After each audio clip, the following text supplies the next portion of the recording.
বিশেষ করে যারা স্টকহোমে থাকেন, যারা বাংলাদেশে যাবেন, টিকিট কাটছেন এই 2-1 দিনের ভিতরে, 2-4 দিনের ভিতরে, তারা খুব বেশি সময় নিয়ে বের হবেন, হাতে নিয়ে বের হবেন, বেশি সময় হাতে নিয়ে বাসায় অযথা সময় নষ্ট করবেন না।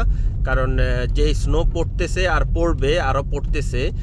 এই যে দেখেন, এই রোডটা কিন্তু বন্ধ। আপনি হয়তো অন্য বিকল্প রোডে যাইতেও পারবেন, কিন্তু সেটার জন্য তো সময় দরকার।